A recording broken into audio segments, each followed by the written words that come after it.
नमस्कार, KP news 24/7 में आपका स्वागत है। मैं हूं आयुषी विजयवर्गीय आपके साथ। तो चलिए खबरों के सफर की शुरुआत करते हैं और सबसे पहले एक नजर हेडलाइंस पर। बीदर डीसीसी बैंक के नवनिर्वाचित निदेशकों ने आज मुख्यमंत्री से मुलाकात की। उत्तर पूर्व स्नातक चुनाव हेतु मतदाता सूची पुनरीक्षण एवं पंजीकरण कार्य और तैयारी की भाजपा बैठक।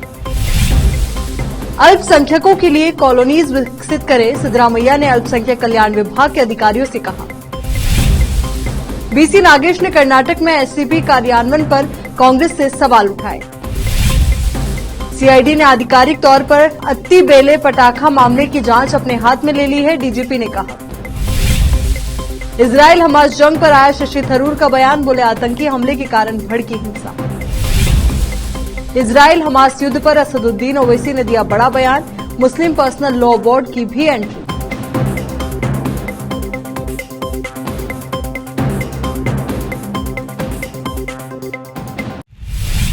अब देखते हैं समाचार विस्तार से। बीदर डीसीसी बैंक के नवनिर्वाचित निदेशक ने आज वन, जीव विज्ञान और पर्यावरण मंत्री ईश्वर खंडरे के साथ मुख्यमंत्री सिद्धरामैया से मुलाकात की। इस अवसर पर पूर्व मंत्री राजशेखर पाटिल, अभिषेक पाटिल, निदेशक अमर खंडरे, अशोक कानाजी, तालुक कांग्रेस अध्यक्ष हनुमंतराव चौहान और अन्य उपस्थित थे। विशेष संवाददाता की रिपोर्ट।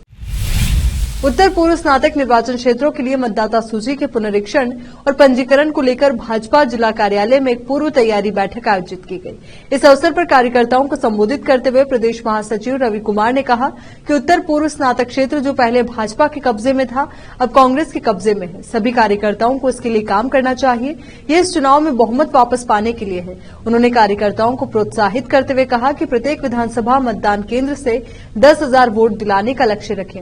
बैठक की अध्यक्षता करने वाले भाजपा जिला इकाई के अध्यक्ष शिवानंद मंथलाकर ने सभी कार्यकर्ताओं से सक्रिय रूप से भाग लेने और ये सुनिश्चित करने के लिए कहा कि सदस्यता बढ़े और अधिक से अधिक संख्या में मतदान हो। इसका संचालन अरुण बेनाडी और सूर्यकांत धोनी ने किया। बीदर दक्षिण निर्वाचन क्षेत्र के विधायक डॉक्टर शैलेंद्र बेलदाड़े ने कहा कि निर्वाचन क्षेत्र में सबसे बड़ी संख्या में पंजीकरण कराने का वादा किया। नॉर्थ ईस्ट ग्रेजुएट इलेक्शन के संयोजक बाबू वली ने बात की। मंच पर प्रमुख जयकुमार कांगे, सोमनाथ पाटिल, नगर अध्यक्ष शशि होसल्ली उपस्थित थे। इस बैठक में मंडल अध्यक्ष, मंडल महासचिव, जोनवार संयोजक, सह संयोजक मौजूद रहे। विशेष संवाददाता की रिपोर्ट। चितगुप्पा तालुक के मन्नखेली सरकारी सार्वजनिक अस्पताल का विधायक डॉक्टर शैलेंद्र बेलदाड़े ने दोपहर में अचानक पहुंचकर जांच की। उन्होंने दोपहर में औचक निरीक्षण किया और चेतावनी दी कि यदि कर्मचारी बिना कारण अनुपस्थित रहेंगे या अपने कर्तव्यों में लापरवाही बरतेंगे तो उनके खिलाफ उचित कार्रवाई की जाएगी। विधायक के दौरे के दौरान उन्होंने अस्पताल के बगल में नवनिर्मित भवन का निरीक्षण किया और कार्य को लेकर अधिकारियों के प्रति नाराजगी व्यक्त की। अस्पताल के विभिन्न विभागों का दौरा कर डॉक्टर्स व कर्मियों की लापरवाही के बारे में जानकारी ली। इस मौके पर कई मरीजों ने शिकायत की कि उन्हें अस्पताल में उचित इलाज नहीं मिल रहा है, जबकि कुछ ने शिकायत की कि डॉक्टर इलाज के लिए अस्पताल नहीं आते हैं। उन्होंने डॉक्टर से कहा कि दवा यहीं दें, मरीजों को बाहर से दवा लाने का वाउचर न लिखें। अगर दवा का स्टॉक नहीं है तो बताएं और आवश्यक दवा सरकार से दिलाने के लिए कदम उठाएं। वो उन कमरों में गए जहां मरीज भर्ती थे और मरीजों से पूछताछ की कि इलाज ठीक से किया जा रहा है या नहीं। बेड पर चादर और साफ सफाई देख प्रशासक ने डॉक्टर को प्रतिदिन बेडशीट बदलने का निर्देश दिया। उन्होंने शौचालय कक्षों का दौरा किया और शौचालय के रखरखाव को लेकर नाराजगी व्यक्त की। उन्होंने अस्पताल को साफ सुथरा बनाने और सही समय पर इलाज मुहैया कराने का वादा मरीजों से किया। उन्होंने स्टाफ को इस बारे में चेतावनी दी। अब देखते हैं राज्य के अन्य क्षेत्रों के समाचार। मुख्यमंत्री सिद्धरामैया ने अल्पसंख्यक कल्याण विभाग के अधिकारियों को मुख्यमंत्री विशेष विकास योजना के तहत अल्पसंख्यकों के लिए कॉलोनीज विकसित करने की कार्य योजना तैयार करने का निर्देश दिया। विभागीय सूत्रों ने कहा कि इस उद्देश्य के लिए 1,000 करोड़ रुपए आवंटित किए गए और उस राशि के लिए कार्य योजना तैयार की जानी है। कार्यों को प्राथमिकता के अनुसार किया जाना चाहिए। सिद्धरामैया, जिन्होंने विभाग के अधिकारियों के साथ एक समीक्षा बैठक बुलाई थी, उन्होंने बताया कि सरकार पहले ही 16 घोषणाओं के लिए सरकारी आदेश जारी कर चुकी है। उन्होंने कहा कि विभिन्न योजनाओं के लिए जबरदस्त प्रतिक्रिया रही है और सरकार के पास आवेदनों की बाढ़ आ गई है। उन्होंने अधिकारियों से कहा कि वरिष्ठता के अनुसार लाभार्थियों की सूची तैयार करें और अनुदान की उपलब्धता के अनुसार सुविधाएं वितरित करें। उन्होंने कहा कि अल्पसंख्यक समुदाय के बच्चों की शिक्षा को प्राथमिकता दी जानी चाहिए। उन्होंने अधिकारियों को चिकित्सा की पढ़ाई करने वालों को आरिवू योजना के तहत दी जाने वाली ऋण राशि बढ़ाने का निर्देश दिया। उन्होंने अधिकारियों से कहा कि आवास योजनाओं के लिए मोबाइल संसाधनों का प्रस्ताव प्रस्तुत करें, क्योंकि प्रधानमंत्री आवास योजना धीमी गति से चल रही है। चूंकि योजना के तहत लाभार्थियों की संख्या बढ़ गई है, इसलिए भुगतान में देरी हुई है। अधिकारियों को इस मद के तहत संसाधन उत्पन्न करने के लिए नीतियां तैयार करने के लिए कहा गया था। पूर्व स्कूल शिक्षा मंत्री बीसी नागेश ने राज्य शिक्षा नीति एसएपी के क्रियान्वयन पर कांग्रेस सरकार से कई सवाल पूछे। पीपुल्स फोरम फॉर कर्नाटका द्वारा तैयार किए गए कर्नाटक पाठ्य पुस्तकों में झूठ शीर्षक से मीम्स जारी करने के बाद एक संवाददाता सम्मेलन को संबोधित करते हुए नागेश ने स्कूल शिक्षा मंत्री मधु बंगारप्पा से ये स्पष्ट करने को कहा कि कांग्रेस एसईपी क्यों लागू कर रही है। मैं मंत्री जी से पूछना चाहता हूं कि क्या एसईपी केवल राज्य बोर्ड स्कूलों के लिए लागू किया जाएगा या ये राज्य के अन्य बोर्ड स्कूल्स पर भी लागू होगा? क्या डीके शिव कुमार, एमबी पाटिल, जी परमेश्वर और अन्य सहित कांग्रेस मंत्रियों द्वारा संचालित स्कूलों में भी एसईपी लागू किया जाएगा? एक और सवाल उठाते हुए नागेश ने पूछा कि कांग्रेस ने राष्ट्रीय शिक्षा नीति एनईपी को वापस लेने और एसईपी को तैयार करने का फैसला किया है। जैसा कि मंत्री ने खुद कई बार कहा, क्या सरकार ने एसईपी लागू करने का फैसला सिर्फ इसलिए किया क्योंकि घोषणा पत्र में इसकी घोषणा की गई थी? इस बीच नागेश ने मौजूदा पाठ्य पुस्तकों को संशोधित करने के लिए एक और समिति बनाने पर मधु बंगारप्पा से स्पष्टीकरण मांगा। जब उन्होंने एसईपी की घोषणा की है तो पाठ्य पुस्तकों को संशोधित करने के लिए एक और समिति गठित करने की क्या आवश्यकता थी? और जब राष्ट्रीय पाठ्य चर्चा की रूपरेखा एनसीएफ 2023 है तो सरकार एनसीएफ 2005 के आधार पर पाठ्य पुस्तकों को संशोधित क्यों करना चाहती है? नागेश ने कहा। कर्नाटक के मुख्यमंत्री सिद्धरामैया की घोषणा के एक दिन बाद आपराधिक जांच विभाग सीआईडी ने सोमवार को आधिकारिक तौर पर अट्टी बेल्ले पटाखा त्रासदी की जांच अपने हाथ में ले ली, जिसमें 14 श्रमिकों की मौत हो गई थी। हमने पूरी जांच अपने हाथ में ले ली है, सीआईडी कर्नाटक के पुलिस महानिदेशक डीजीपी डॉक्टर एमए सलीम ने बताया। सीआईडी द्वारा पूरी जांच की जाएगी। जांच एजेंसी ने वरिष्ठ अधिकारियों के साथ एक टीम भी बनाई, जिसमें एक पुलिस महानिरीक्षक, आईजीपी रैंक के अधिकारी, पुलिस अधीक्षक, एसपी रैंक के अधिकारी और अन्य कर्मी शामिल हैं। कर्नाटक तमिलनाडु सीमा के पास बेंगलुरु के दक्षिणी बाहरी इलाके में अट्टी बेल्ले में शनिवार दोपहर को एक पटाखे की दुकान में आग लगने से पड़ोसी राज्य तमिलनाडु के 14 लोगों की जलकर मौत हो गई। ये घटना तब हुई जब तमिलनाडु के शिवकाशी से लाए गए पटाखों को दोपहर करीब 3:30 बजे श्री बालाजी ट्रेडर्स पर उतारा जा रहा था। तुमकुर लोकसभा सीट से चुनाव लड़ने की इच्छा व्यक्त करते हुए सहकारिता मंत्री केएन राजन्ना ने पुष्टि की कि वह अपना मंत्री पद त्याग कर चुनाव लड़ने के लिए तैयार है। राजन्ना ने संवाददाताओं से कहा कि वो मंत्री पद पर कायम नहीं है। उन्होंने कहा कि अगर पार्टी आलाकमान ने जोर दिया कि मुझे तुमकुर से चुनाव लड़ना चाहिए तो मैं लड़ूंगा और जीतूंगा, सिर्फ इसलिए कि मैं एक मंत्री हूं। क्या मुझे संसद में जाने की इच्छा नहीं होनी चाहिए? जैसा कि मैंने कहा, ये पार्टी आलाकमान का विशेषाधिकार है कि वो मुझे मैदान में उतारे या नहीं। हसन सांसद उम्मीदवार का चयन करने के लिए स्क्रीनिंग कमेटी के प्रभारी के रूप में कृषि मंत्री एन चलुवरायस्वामी की नियुक्ति का स्वागत करते हुए राजन्ना ने कहा कि उम्मीदवार स्पष्ट रूप से वोकालिगा होगा। उन्होंने कहा कि उम्मीदवारों पर चर्चा के लिए 22 अक्टूबर को एक बैठक निर्धारित की गई है। यहाँ रुक एक छोटे से ब्रेक के लिए जल्द हाजिर होंगे।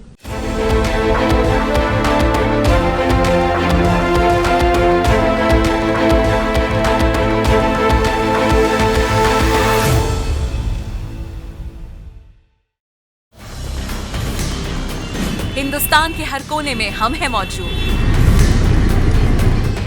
24 घंटे हालात पर गहरी नजर, खबरों से जुड़े चुपते सवालात और आपको दिखाता है धार्मिक, सामाजिक, राजनीतिक,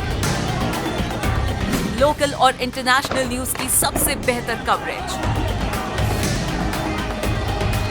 जो आपको रखती है हर पल बाखबर। देश और दुनिया भर की खबर के लिए देखते रहें केपी न्यूज 24/7।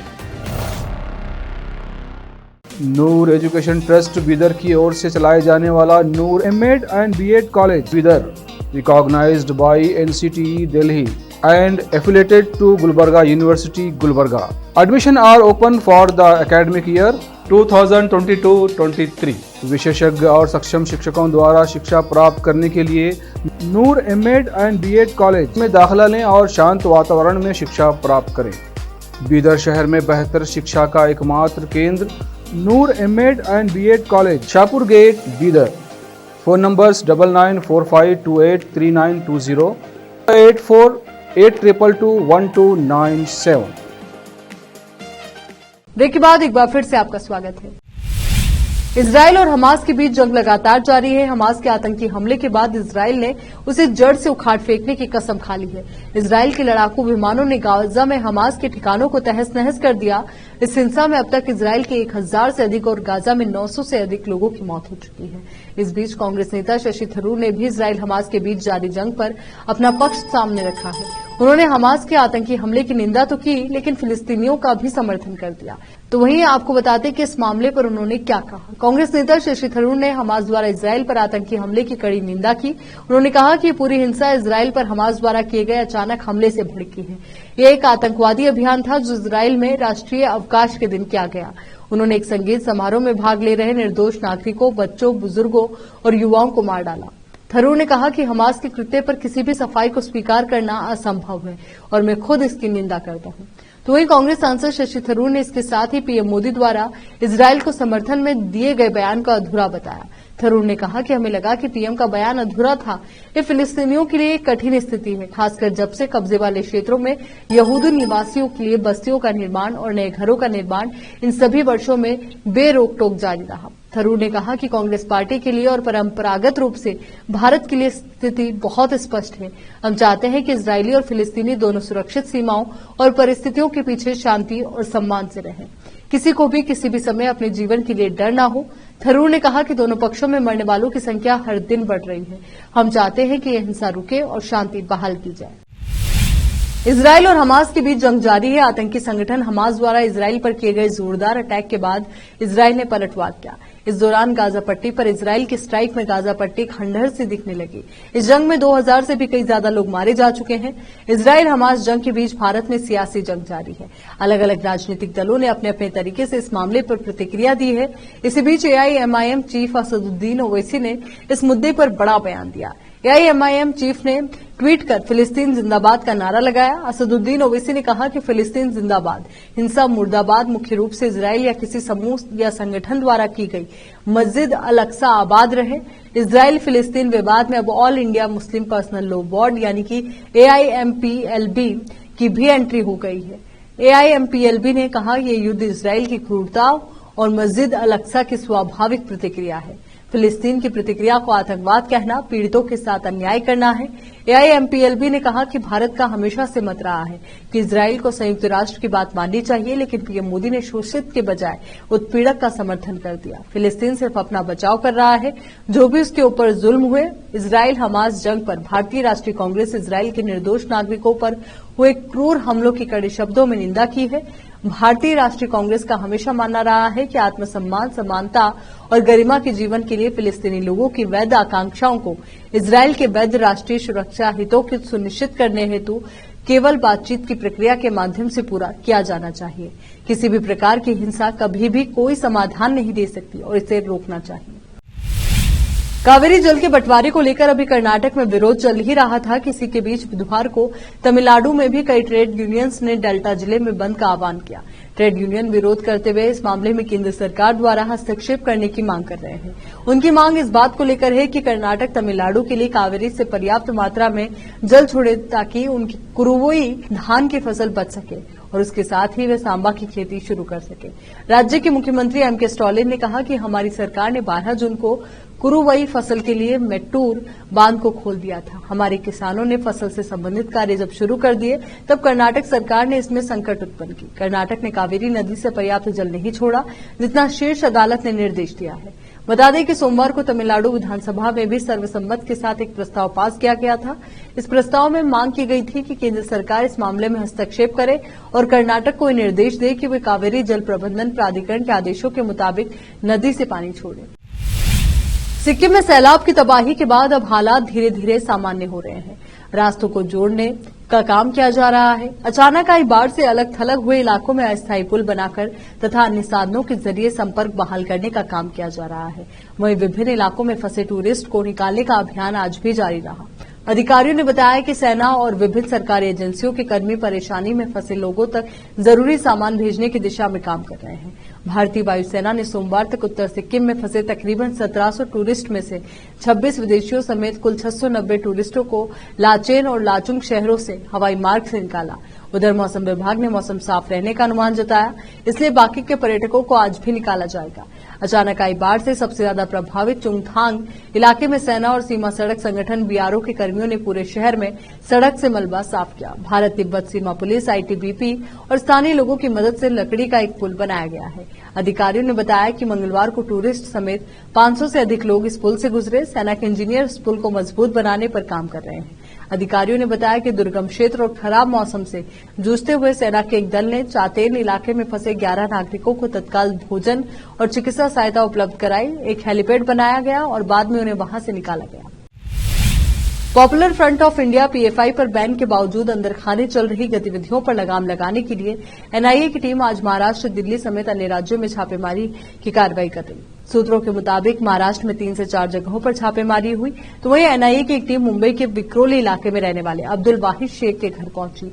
शेख साल 2006 में हुए रेलवे ब्लास्ट मामले में एक आरोपी रह चुका है, लेकिन ट्रायल के समय कोर्ट ने उसे सभी आरोपों से मुक्त कर दिया था। दिल्ली में भी एनआईए का सर्च ऑपरेशन जारी है। यहां बल्ली मारान के होजकाजी में एनआईए की टीम छापेमारी कर रही है। ताजा जानकारी के मुताबिक राजस्थान में भी मंगलवार देर रात एनआईए की एक टीम ने अचानक से कई ठिकानों पर छापेमारी की। एनआईए की छापेमारी की खबर लगते ही लोगों में हड़कंप मच गया। सूत्रों के मुताबिक प्रदेश के टोंक, कोटा और गंगापुर सहित कई जगहों पर एनआईए की छापेमारी हुई, तो वहीं सुरक्षा के लिहाज से एनआईए टीमों ने स्थानीय पुलिस का भी सहयोग लिया। कई संदिग्ध को हिरासत में भी लिया। फिलहाल मामले को लेकर ठिकानों से मिले दस्तावेजों और आईटी किया जा रहा है, यानी कि इन गैजेट्स को खंगाला जा रहा है। उधर तमिलनाडु में भी एनआईए की छापे की खबर है। जानकारी के मुताबिक एनआईए ने मदुरै में पॉपुलर फ्रंट ऑफ इंडिया संगठन से जुड़े कई ठिकानों पर छापेमारी की है। पीएफआई को पिछले साल आतंकवाद विरोधी गैरकानूनी गतिविधियों अधिनियम यूएपीए के तहत बैन कर दिया था। यहाँ रुक रहे एक और छोटे से ब्रेक के लिए जल्द हाजिर हैं।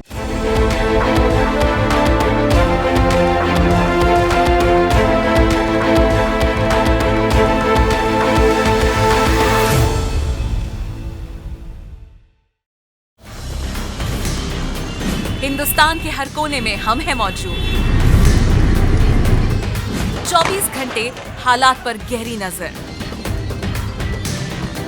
खबरों से जुड़े चुभते सवालात और आपको दिखाता है धार्मिक, सामाजिक, राजनीतिक, लोकल और इंटरनेशनल न्यूज की सबसे बेहतर कवरेज, जो आपको रखती है हर पल बाखबर। देश और दुनिया भर की खबर के लिए देखते रहें KP news 24/7। Noor education trust Bidar की ओर से चलाए जाने वाला Noor MEd and BEd college Bidar, recognised by NCTE Delhi and affiliated to Gulbarga University, Gulbarga. Admission are open for the academic year 2022-23. विशेषज्ञ और सक्षम शिक्षकों द्वारा शिक्षा प्राप्त करने के लिए नूर एमएड एंड बीएड कॉलेज में दाखिला लें और शांत वातावरण में शिक्षा प्राप्त करें। बीदर शहर में बेहतर शिक्षा का एकमात्र केंद्र Noor MEd and BEd college, Shahpur gate, Bidar. Phone numbers 9945283920, 8482221297। Break के बाद बढ़ते आगे। इजराइल और हमास के बीच जंग जारी है। आतंकी संगठन हमास द्वारा किए गए हमले के बाद इजराइल ने पलटवार किया। इजराइल ने गाजा पट्टी पर जोरदार अटैक किया। इजरायली स्ट्राइक से गाजा पट्टी खंडर से दिखाई देने लगी। कई इमारतें ध्वस्त हो गई। इसी बीच गाजा पट्टी में अब चंद घंटों में ही अंधकार पसर जाएगा। दरअसल वहां बिजली आपूर्ति ठप होने वाली है। इस बात का दावा गाजा बिजली प्राधिकरण ने किया है। गाजा के बिजली प्राधिकरण ने कहा कि इजराइल की आपूर्ति ठप करने के बाद उसके इकलौते बिजली संयंत्र में ईंधन समाप्त हो जाएगा, जिससे गाजा में बिजली की आपूर्ति बंद हो जाएगी। इजराइल ने कहा कि हमास ने सप्ताहांत में जो कहर बरपाया है उसका बदला लेने के लिए उस क्षेत्र की बिजली काट देगा। गाजा के लिए सभी रास्ते बंद है। इससे बिजली संयंत्र के लिए ईंधन या जनरेटर ला पाना असंभव है। बिजली प्राधिकरण ने बुधवार को कहा कि दोपहर तक बिजली संयंत्र बंद हो जाएगा। उधर इजराइल लगातार गाजा पट्टी पर हमले कर रहा है। इजराइल के हमले में एक इस्लामिक यूनिवर्सिटी तबाह हो गई। इजराइल का दावा है कि हमास के इंजीनियर्स को ट्रेनिंग दी जाती थी। एक अधिकारी का कहना है कि इजरायली फाइटर जेट्स ने गाजा सिटी की इस्लामिक यूनिवर्सिटी पर बमबारी की। यूनिवर्सिटी के अधिकारी अहमद ओराबी ने बताया कि ताबड़तोड़ हवाई हमलों ने यूनिवर्सिटी की इमारतों को पूरी तरह से ध्वस्त कर दिया। इजरायली वायुसेना ने ताजा जानकारी में कहा कि उनके फाइटर्स जेट ने गाजा में एक इस्लामिक यूनिवर्सिटी पर बमबारी की। इजरायली एयरफोर्स का दावा है कि यूनिवर्सिटी हमास इंजीनियर्स की ट्रेनिंग के लिए एक बड़ा अड्डा था। इजरायल ने आतंकी संगठन हमास के हमले के बाद जोरदार पलटवार किया। इजरायल की स्ट्राइक से गाजा पट्टी खंडहर में तब्दील होती दिखाई दे रही है। इजरायली हमले में बड़ी संख्या में फिलिस्तीनी मारे गए हैं, वहीं खाने पीने की परेशानियां भी उत्पन्न हो गई। गाजा पट्टी में इजरायल द्वारा मचाई भारी तबाही के बाद फिलिस्तीन आतंकी संगठन के ठिकानों को चुन चुनकर नेस्तनाबूद किया जा रहा है। इसी बीच तुर्की ने, जिसने इजरायल पर हमास के हमले के बाद इजरायल के प्रति हमदर्दी दिखाई थी, वो भी पलटी मारने लगा है। मुस्लिम देशों सऊदी अरब, कतर के सुर में सुर मिलाते हुए तुर्की को अब गाजा पट्टी की याद सताने लगी है। इजरायल ने गाजा पट्टी में बिजली, पानी और भोजन की सुविधाओं की आपूर्ति रोक दी थी। इस पर तुर्की ने सवाल खड़े कर दिए हैं। तुर्की के राष्ट्रपति रेसेप तैयब एर्दोगन ने पूछा कि कैसा मानवाधिकार है। एर्दोगन ने कहा कि मानवाधिकारों की सार्वभौमिक घोषणा में अब पानी की आपूर्ति में कटौती नहीं कर सकते। गाजा में तुर्की के राष्ट्रपति द्वारा मानवाधिकारों की याद दिलाने पर इजरायल ने पलटवार किया। इजरायल ने एर्दोगन से पूछा कि हमारे अधिकारों का क्या। हालांकि गाजा पट्टी में इजरायल द्वारा की गई पूरी तरह घेरेबंदी पर संयुक्त राष्ट्र ने भी ऐतराज जताया। अब एक नजर फिल्मी समाचारों पर। रश्मिका मंदाना संग लिप लॉक करते दिखे रणबीर कपूर, एनिमल से सामने आई तस्वीर। अब समाचार खेल जगत से है। इंडिया वर्सेस अफगानिस्तान, शानदार बैटिंग कर रहे शाहिद उमरजई दोनों बल्लेबाजों ने जड़े अर्धशतक। आखिर में देखते हैं समाचार बाजार की। वर्ल्ड इकोनॉमी खो रही अपनी रफ्तार, IMF ने यूक्रेन में चल रहे युद्ध को बताया झटका। चलिए एक बार फिर से नजर डालते हैं हेडलाइंस पर। बीदर DCC बैंक के नवनिर्वाचित निदेशकों ने आज मुख्यमंत्री से मुलाकात की। उत्तर पूर्व स्नातक चुनाव हेतु मतदाता सूची पुनरीक्षण एवं पंजीकरण कार्य और तैयारी की भाजपा बैठक। अल्पसंख्यकों के लिए कॉलोनीज विकसित करे, सिद्धरामैया ने अल्पसंख्यक कल्याण विभाग के अधिकारियों से कहा। BC नागेश ने कर्नाटक में SCP कार्यान्वयन पर कांग्रेस से सवाल उठाए। CID ने आधिकारिक तौर पर अत्तीबेले पटाखा मामले की जांच अपने हाथ में ले ली है, DGP ने कहा। इजरायल हमास जंग पर आया शशि थरूर का बयान, बोले आतंकी हमले के कारण भड़की हिंसा। इजरायल हमास युद्ध पर असदुद्दीन ओवैसी ने दिया बड़ा बयान, मुस्लिम पर्सनल लॉ बोर्ड की भी एंट्री।